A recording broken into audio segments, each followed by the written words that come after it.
वेळेस देह उचलायच्या वेळेस पहिला पिंड तिथे ठेवायचा त्या जीवात्म्याचा जिथे जीव भागला. दुसरा दारातून बाहेर काढताना, कारण त्याचं घराचं जे दार आहे का त्याचं मोहाचं दार असतं, येता जाता तो त्या दारातून त्याचा जीव अडकतो तिथे, त्याचा देह निघायला लागतो, त्याला दिसतंय की माझा देह चालला, त्याचा जीव अडकतो तिथे. म्हणून दुसरं पिंड दरवाजामध्ये, ऐकताय, दुसरं पिंड त्याला द्यायचं दरवाजामध्ये. तिसरं पिंड द्यायचं त्याला, त्याचं जे प्रेत आपण बाहेर ठेवलंय ना, तिसरं पिंड त्या प्रेताच्या उजव्या हाताजवळ ठेवायचं. चौथं त्याला सोबत द्यावं लागतं, आपण देतो, त्याला अमान्य श्राद्ध म्हणतात. अमान्य, अन्न म्हणजे कच्चं अन्न, काय आपण देतो. चौथं कोणतं? सिद्ध, ते आपण चौथं सोबत देतो, कच्चं अन्न.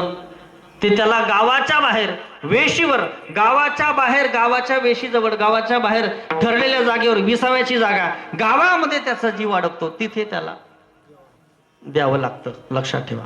आणि पाचवं अग्नीमध्ये, चितेमध्ये द्यावं लागतं. पहिल्या दिवशी 5 पिंड, लक्षात येते. अजून एक कर्मकांड तुम्ही करतात, तुम्हाला माहिती नाही.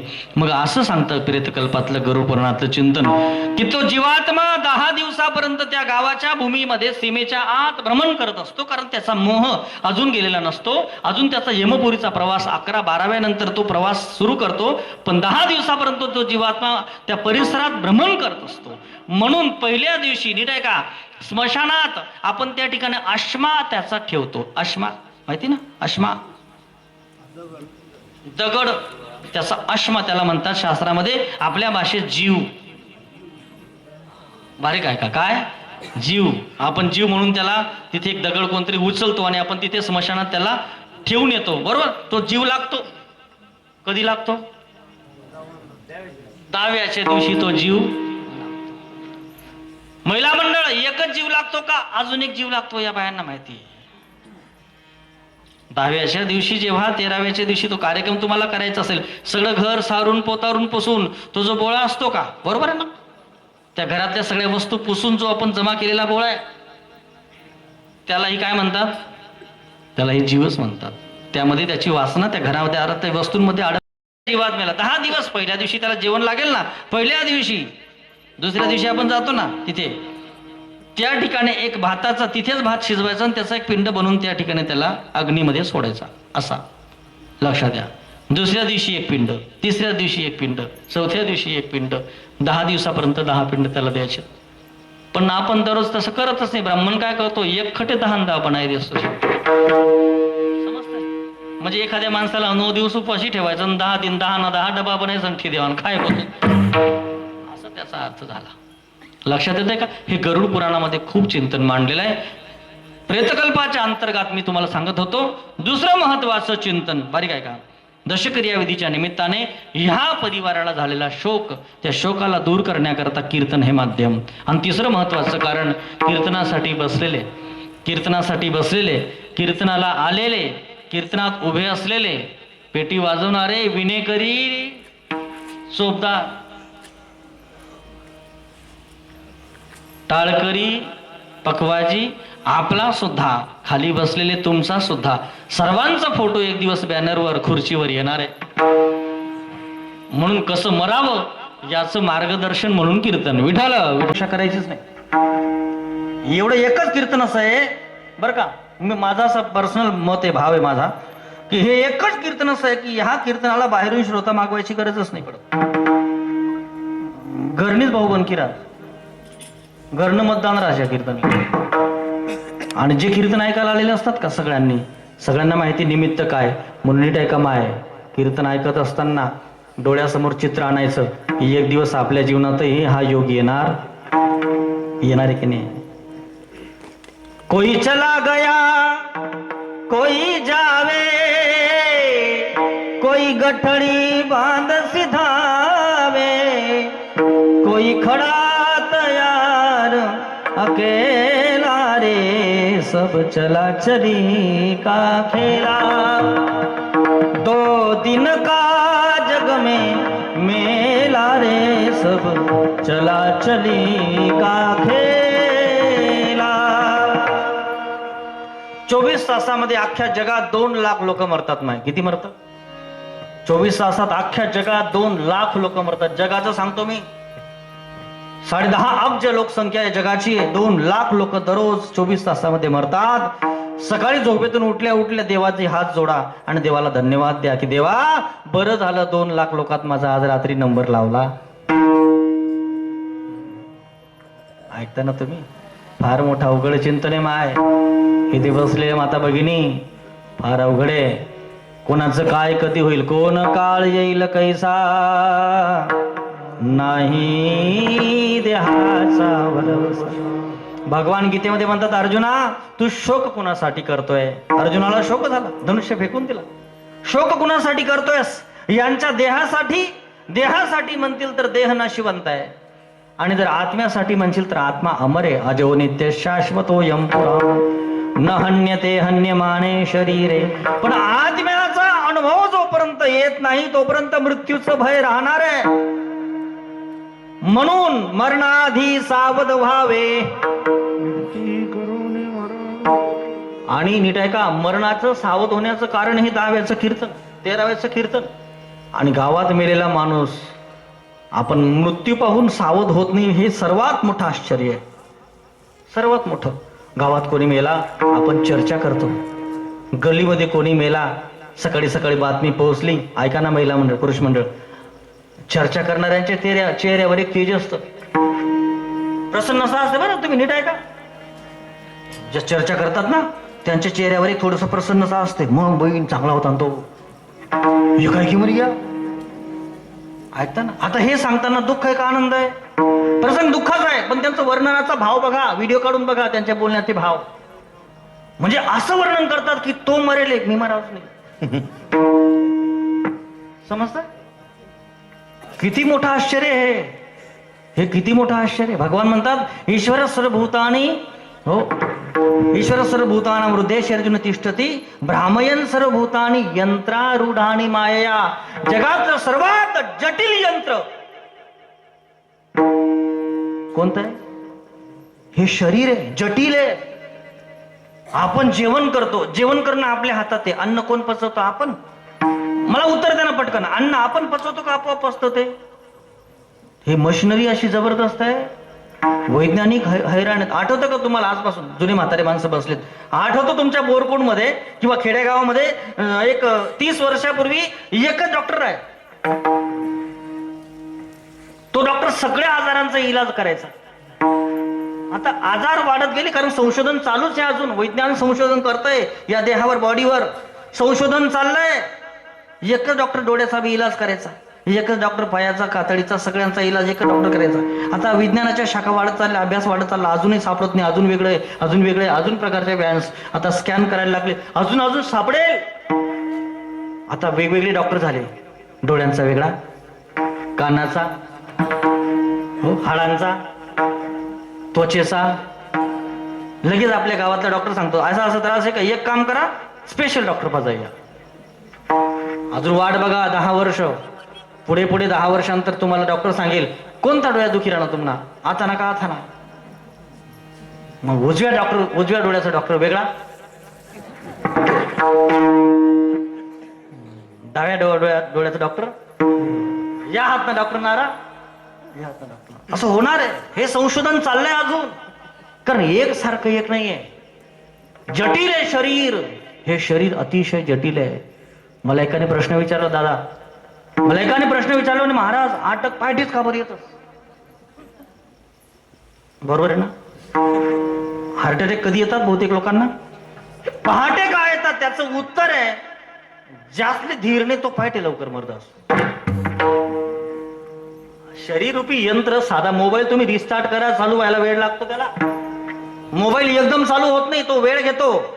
सॉफ्टवेअर त्याचं ते काम सुरू होतं, प्रोसेसर सगळं काम चालू करतं. हे देहरूपी यंत्र सुद्धा सकाळी चालू व्हायला थोडस याच्यात वेळ घेतला जातो. याच्यात महिला मंडळ, पुरुष मंडळ, तुम्ही सकाळी अनुभव घेऊन बघा ना.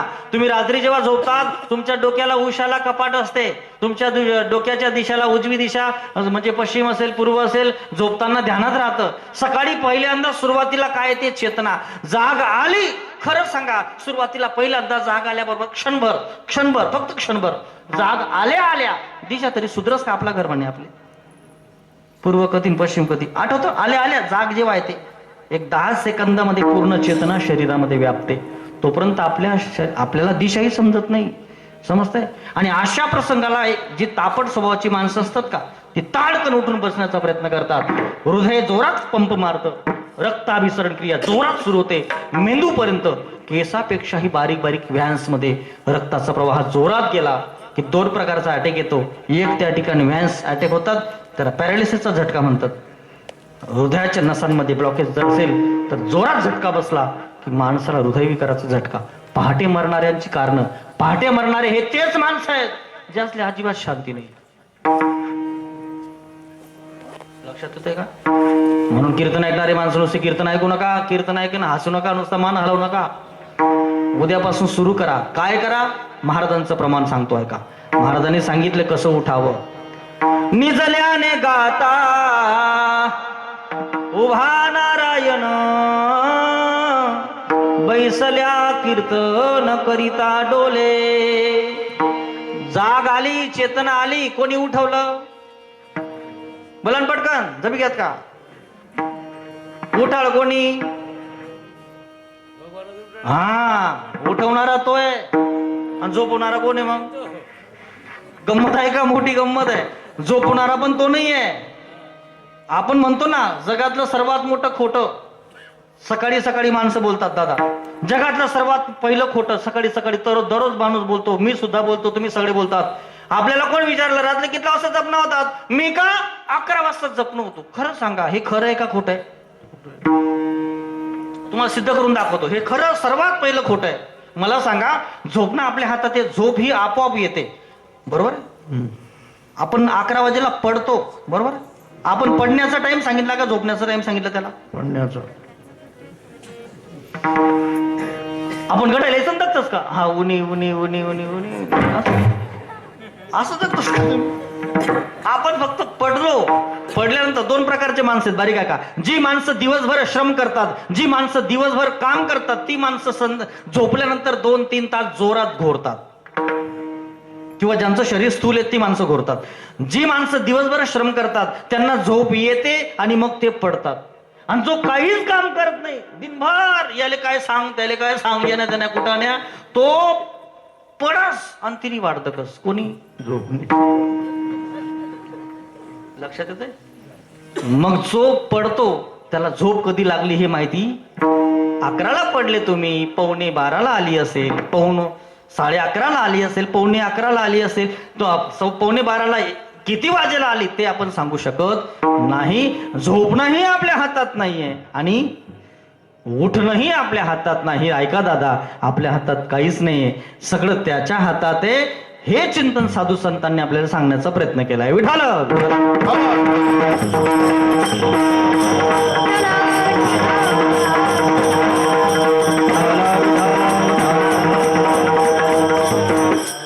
नियोजित काहीच नाहीये आपल्या जीवनामध्ये, नियोजित काहीच नाहीये. काहीच नाहीये आपल्या हातात, काहीच नाहीये. याचं चिंतन करा. आपण नियोजन करतो काय आणि होतं काय? आपल्या नियोजनाने काही चाललं नाही. मी बोलतोय माझ्या नियोजनाने बोलत नाहीये आणि तुम्ही ऐकताय तुमच्या नियोजनाने ऐकत नाही. लक्षात ठेवा. मानसम चिंतितम कार्यम दैव मन्यत्र चिंतयेत. आपण चिंतन करतो, असं करायचंय. आपण केलेल्या चिंतनानुसार चालतच नाही हे जग. हे विश्व वेगळ्या हिशोबाने चाललंय, हे वेगळ्या नियोजनाने चाललेलं आहे. हे ज्याला समजलं त्याच्या जीवनात खऱ्या अर्थाने परमार्थ सुरू झाला. तुम्ही मागचं जरा फ्लॅशबॅक मागे जा जरा. तुमच्या जीवनात ज्या ज्या घटना घडल्यात, आपल्या जीवनात ज्या ज्या घटना घडल्यात त्या योगायोगाने घडल्या. योगायोगाने.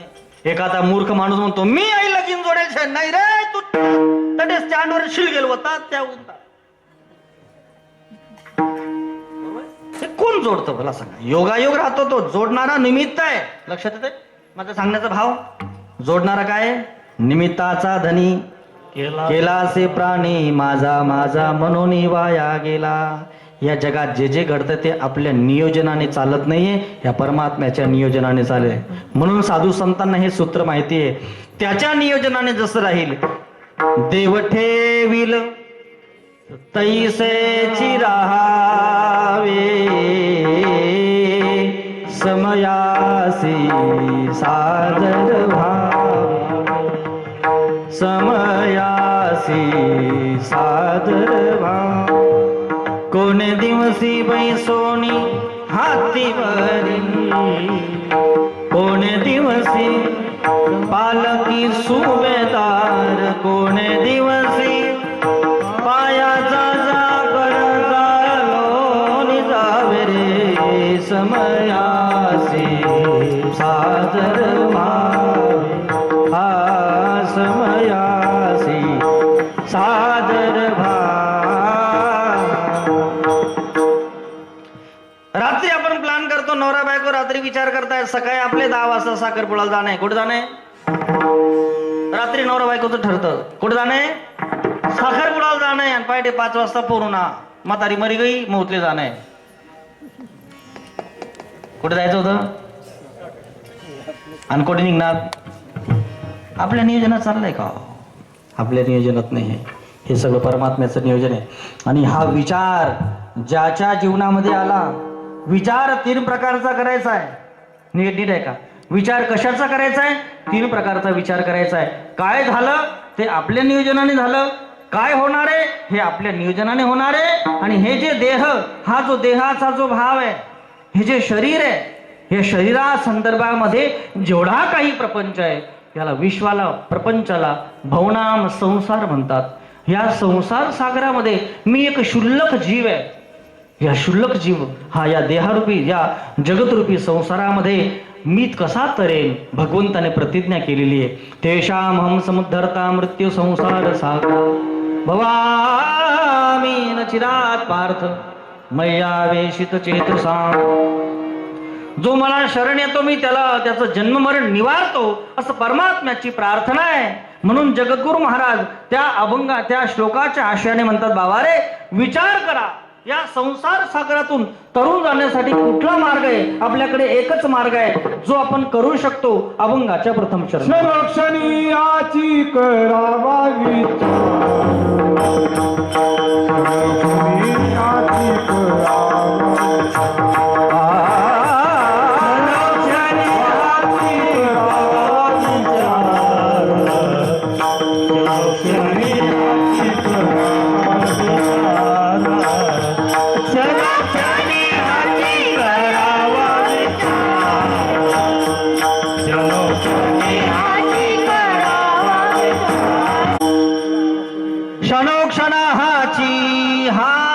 सकारात्मक सांगतात, विचार करावा. नाशिवंत देह जाणार सकळ याचा विचार करा. देह जाणार आहे याचा विचार करा. हा संसार सागर करण्यात दुस्तर आहे याचा विचार करा. आपल्या हातात काहीच नाहीये याचा विचार करा. काय नियोजन आहे, हे काय चाललंय, कुणाच्या नियोजनाने चाललंय याचा विचार करा. कीर्तन ऐकणारी मंडळी, गावात माणूस मेला त्याच्या मृत्यूला जा, अवश्य जा. नीट आहे का? लग्नाला नाही गेला तरी चालेल, पण मृत्यूला आपण जमतोच. मृत्यूला जाऊन त्या ठिकाणी महाराज म्हणतात ना, एक पाहत असा एकाची या दहने सावध. त्या पहा त्या दहनाला, पहा त्या जीवाला, पहा त्या मृत शरीराला, चिंतन करा जरा. पण लोक विचार करत नाही, कार्य सुरू करतात. डायरेक्ट विचार नाही, कार्यामध्ये लोक संलग्न होतात पण चिंतन करत नाही की हे असं कसं झालं. आपल्यातला एक गेला, आपलाही नंबर पुढे. समजतंय का जरा? महिला मंडळ, समजा लाईन बारी लागलेली, नंबर लागलेले. कसानी बारी? वारकरी मंडळी दर्शन बारी समजा वारकऱ्यांची, पंढरपूरच्या आपल्या देवाच्या दर्शनाची. महिला मंडळ तुमची बारी, भांडासे पेट्या लेवानी बारी समजा कुठली तरी बारी. त्या बारीमध्ये 1 नंबरची जी बाई आहे आणि आपल्यामध्ये किंवा 1 नंबरचा जो व्यक्ती आहे त्याच्यामध्ये आणि आपल्यामध्ये 30 लोकांचा फरक आहे. किती लोकांचा फरक आहे? आपला त्याचा काय संबंध आहे? आपला त्याचा काही संबंध आहे? काहीच नाही. तो आपला नातेवाईक नाही, आपण त्याला ओळखत नाही. पण नीट आहे का, त्याचा नंबर लागला, त्याचं तिकीट फाटलं, तो बाजूला झाला, बरोबर? आपल्यावर काही परिणाम होतो? आपला त्याचा काही संबंध नाही, तो बाजूला झाला, आपल्यावर काही फरक पडतो का? बँकेत म्हणा, कुठेही म्हणा, होतो का? त्याचा बाहेर निघण्याने आपल्यावर काही फरक होतो का? होतो ना. काय होतो? आपण एक नंबर. समजतंय ना महिला मंडळ? हेच तर मोठी ख्याती. दुर्गा मायचा नंबर लागला, आता कोणती मायना नंबर लागेल? आपणही चिंतन करा, याचं चिंतन करा. लोक चिंतन नाही करत, विचार नाही करत. लोक डायरेक्ट माहिती पडलं, गावात ठरलेली माणसं असतात दादा, प्रत्येक गावात ठरलेली माणसं असतात. त्यांना माहित पडलं की तातडीने तिथे पोहोचतात आणि पहिला प्रश्न विचारतात घरच्या लोकांना, काय भाऊ बाजारले कोण? त्या बाजार करणारा ठरेल जातात प्रत्येक गाव. त्यांचं तेच काम कोणतं? बोयावनीना बाजार. खूप चांगली सेवा आहे त्यांची. पण कधी कधी बोयावनीना बाजार करणारा ते बी विचार करो की मना बाजारले कोण जाईल.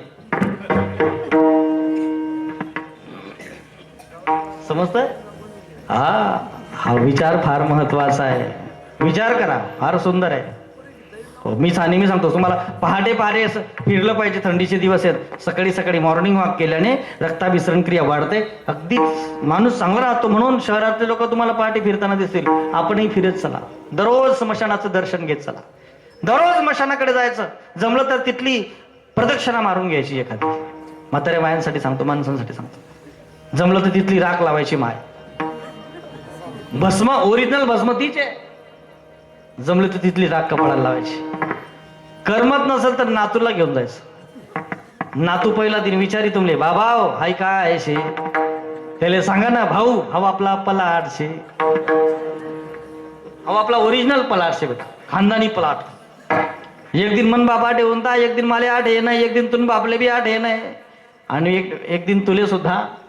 आजा मेला पण जा मेला, वापस वचना गेला.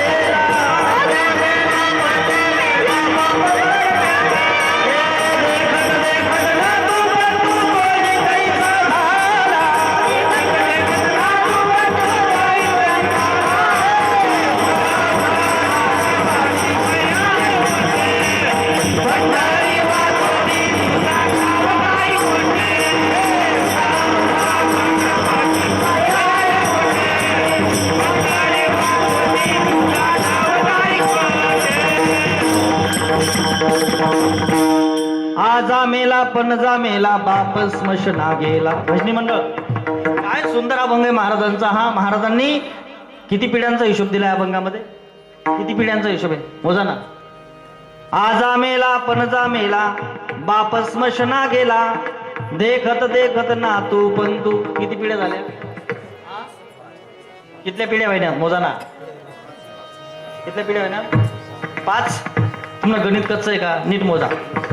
आजा मेला पण जा मेला, बाप स्मशना गेला, देखत देखत ना तू पण तू. किती झाल्या? अजून बाकी आहे. देखत देखत ना तू पण तू, तोही 6 पिढ्याच नाही हिशोब आहे अभंग. 6 नाही, अनंत पिढ्या गेल्या. भगवान बुद्धांकडे एक स्त्री गेली, तिचा मुलगा मेला होता.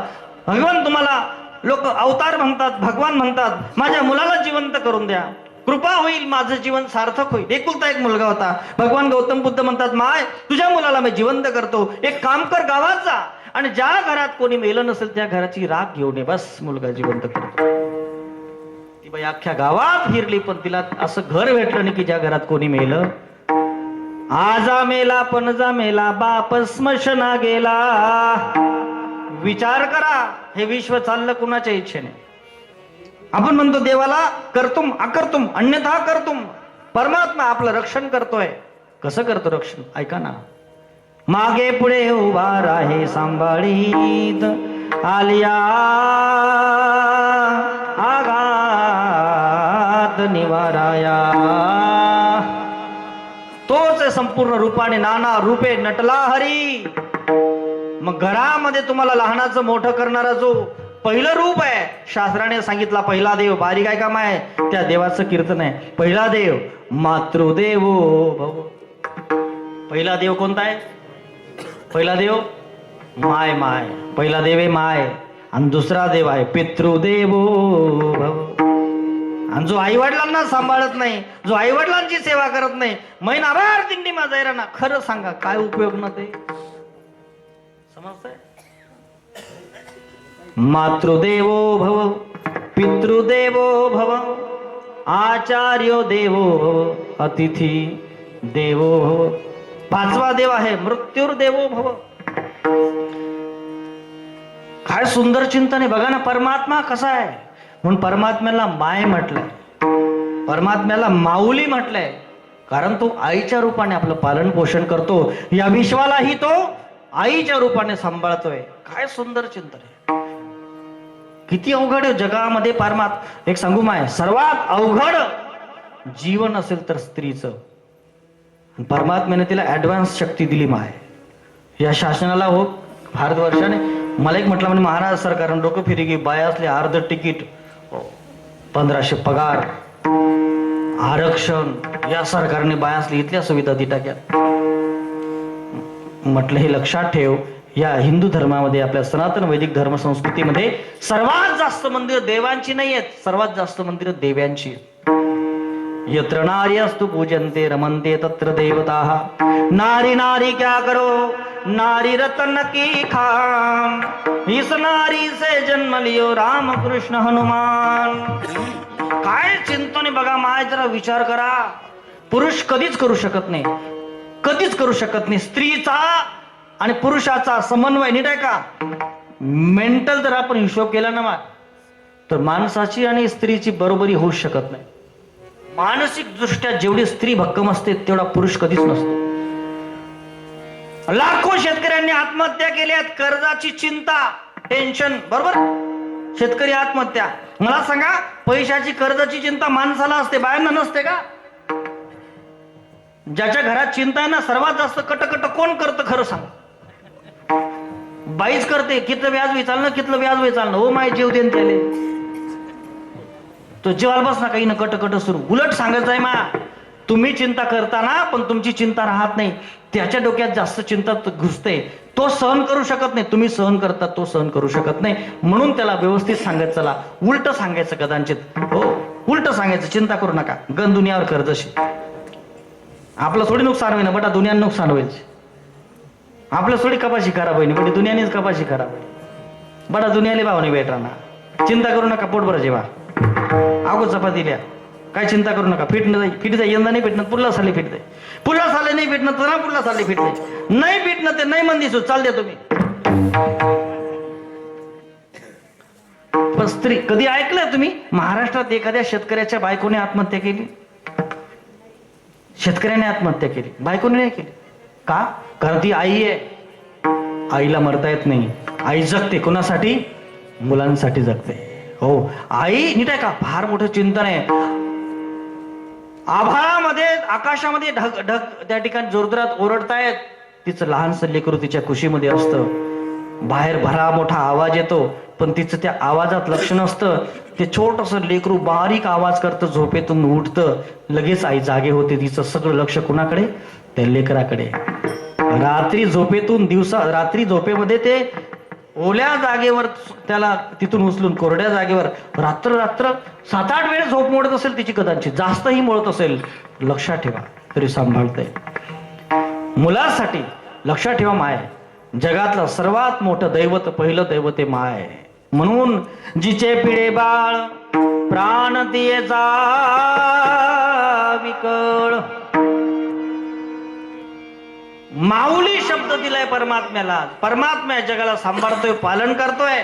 विचार करा तो कसा सांभाळतोय विश्वाला, कसं त्याचं चिंतन आहे. काय तो परमात्मा, काय या संसार सागरातून तारून जाण्याचं सामर्थ्य कुणाचं आहे? माझं बिलकुल नाहीये. शास्त्रामध्ये 2 प्रकारचा न्याय सांगितलाय, एक मारदार न्याय आणि दुसरा मरकट न्याय. माकडीन आपल्या पिलाला धरत नाही, पिलाला माकडीनला धरावं लागतं. पण मांजर पिलाला धरते. मांजराच्या पिलाचं फक्त म्याव म्याव करणं हे काम आहे. त्याच्या सुरक्षेची जबाबदारी कोणावर आहे? आईवर आहे. म्हणून विचार करा, आपल्याला या संसार सागरातून तारणारा परमात्मा आहे. महाराज म्हटले, क्षणोक्षणाची करावा विचार, विचारा वाचून नपविजे समाधान. अजून काय विचार करायचा? मी कोण आहे? कोहम कथमिदम जातम को वै कर्तस्य विद्यते उपादानम की विचार किमस्तिहम विचार स्वयमे दृशा. चांगला विचार करा. कुठलीही गोष्ट पहिले विचारात अस्तित्वात येते, विचार, आणि मग खूप छान साऊंड लागलं दादा तुमचा. मला एक प्रश्नाचं उत्तर द्या. अगोदर तुम्ही विचार केला असेल साऊंड घ्यायचा आहे, त्यानं साऊंड शे माल बिले ना. अगोदर काय केला? साऊंड घेतला गेला कुठे? विचारात घेतला गेला आणि मग अस्तित्वात आला. भजनी मंडळ साहित्य घ्यायचंय, सत्याचे पैसे उरलेत, पहिले काय उरणार डोकामा? नाही, पहिले विचारू ना. इथला उरेल शेतच यासनं काय करणार? एक विचारानेच नीट आहे का? विचार दोन प्रकारचा असतो, सामुदायिक संपत्ती, मग सामुदायिक विचार. सगळ्यांचा विचार घ्यावा. काय तुमनं काय म्हणणं आहे, तुमनं काय म्हणणं आहे, आणि ज्याचं पर्सनल आहे तो पर्सनल विचार करतो. नीट आहे का? कुठलीही गोष्ट कुठे जन्माला येते? अस्तित्वात. सध्या महाराष्ट्रामध्ये अत्यंत आणि आपल्या मालेगाव खानदेशामध्ये एक भयंकर वाईट घटना घडली की ती घटना ऐकून सर्वजण हडहडून गेले. आम्ही जाऊन आलो तिथे डोंगराळ्याला, माझी कथा झाली. अत्यंत वाईट घटना होते. फोटो व्हिडिओ पाहून अक्षरशः शब्द नाही, इतकं वाईट कृत्य. 24 वर्षाचा मुलगा, 3-3.5 वर्षाची सोनार समाजाची मुलगी चिमुकलीवर अत्याचार करून दगडाने तिला मारून टाकलं. कळतंय तुम्हाला? अक्षरशः अंगाला काटे आले ती घटना पाहून. संपूर्ण महाराष्ट्र हळहळलाय. कीर्तनकार लोक हळहळले पहिल्यांदा. मला सुद्धा 2 मुली, चिंता पडली मला सुद्धा. माझी लहानशी मुलगी शाळेत जाते, तिच्या वयाची. प्रत्येक बाप विचार करतो की आज 3-3.5 वर्षाची मुलगी या महाराष्ट्रात सुरक्षित नाहीये. आमच्या मुली शाळेत जातात, तो चिंता पडते बापाला, शाळेतून येईल का नाही. किती वाईट आहे. त्याचं कारण सांगू? हे सगळी घटना सुरुवात होतो. ही जी घटना घडली एकदम नसेल घडली. त्या हरामखोराच्या डोक्यात काय चालू असतील ते येणाऱ्या जाणाऱ्या मुलीकडे, त्या मुलीच्या सौंदर्याकडे पाहून अगोदर त्याच्या मनात काय आले? विचार. कोणते विचार? वाईट विचार. महाराज म्हटले विचाराने परिवर्तन आहे. जसं विचार कराल तसं जीवन आहे. परमात्म्याने आपल्याला विचाराची शक्ती दिलेली आहे. विचार चांगला कराल तर जीवन सफल आहे, विचार वाईट कराल तर जीवन निष्फळ आहे. महाराज म्हटले आपल्या हातात आहे. जीवनाचं परिवर्तन करणं आपल्या हातात आहे. विचार करा. कशाचा विचार करा? मी कोण आहे? मला जायचं कुठे? मी आलो कुठून? ही माणसं मरतात कशी? राजकुमार, शुद्धोधन राजाचा मुलगा, जीवनात पहिल्यांदा मेलेला माणूस पाहिला. विचार निर्माण झाला, मीही मरणार. हो महाराज, तुम्हीही मरणार. जीवनात पहिल्यांदा म्हातारा माणूस पाहिला. हा माणूस म्हातारा का झाला? म्हटलेला जरावस्था म्हणतात. विचार आला, मीही म्हातारा होणार. लक्षात येते का? विचार सुरू झाला. सिद्धार्थाचा गौतम बुद्ध झाला. विचाराने परिवर्तन सुरू होतं. आम्ही विचारच करत नाही, आम्ही नुसतं ऐकत असतो. कीर्तनकार सांगून सांगून मेले आणि ऐकणारे ऐकून ऐकून मेले आणि भानगडी करून करून गावे गाव ते भजनी मेले. दादा तुम्हाला नाही सांगितलं मी. आणि कारण भानगडीचे विचित्र आहेत. काही ठिकाणी आपलं भजनी मंडळ खरंच एवढी वयोवृद्ध माणसं टाळ घेऊन उभी आहेत. आपल्या बोरकुंडचं रतनपुराचे वैशिष्ट्य आहे. ज्या वयाचे दादा भजनी सापडत नाही आता उभे. हो, म्हातारे माणसं बघा विना घेऊन उभे आहेत. या वयाचे भजनी सापडत नाही आता उभे. बाकी जण बसलेत आमचे दादा वगैरे. हो, या वयाचे भजनी सापडत नाही. कीर्तनकार पद विघ्यात नाही, भजन्या कमी विघ्या. किती मोठं चिंतन आहे. बारीक बारीक कारण भजन मंडळ मोडले ना. काय भानगडी? काय कार त्यानंतर काय त्याने म्हणी चाल म्हणता की भानगडी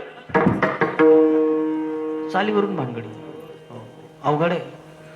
विचाराची कुवत नीट आहे का? छोटी सोच, सोच म्हणजे विचार. छोटी सोच और पैर की मोच इंसान को आगे नहीं बढ़ने देती. सोच बदलो, देश बदलेगा. हे रस्ते होत आहेत. हा 14 वर्षापासूनचा बदललेला विचार आहे. लक्षात घ्या. सरकार सगळंच खातं. सगळे सरकारमध्ये टक्केवारी चालतेच, पण काम करा मग खा ना. पहिले नुसते खा. विठाला विठाला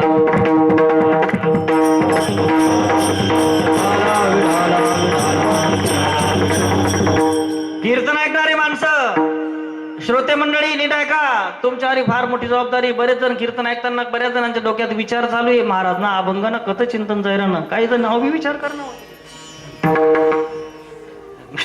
चिंतनाच्या बाहेर जाणार नाही. मला विचार मांडायचा आहे. विचाराला अनेक शाखा आहेत. विचाराच्या अनेक नीट ऐका. हा विचार ज्या दिवशी थांबतो, मी कोण आहे? आलासी कोठोनिया जासी कवना रे ठाय. कशाचा विचार करायचा? बाकीच्या गोष्टींचा विचार. संसार सागरातून तरुण जाण्याचा विचार करा. नाही तुम्हाला समजत संसार सागरातून तरुण जाण्याचा विचार, तर जगद्गुरु महाराज म्हणतात, बाबा रे, कमीत कमी ज्या देहाचा तुम्ही अभिमान घेतलाय त्याला देहाभिमान म्हणतात. या देहाचा विचार करा. हा देह कसा आहे दुसऱ्या चरणामध्ये सांगताय. नाशिवंत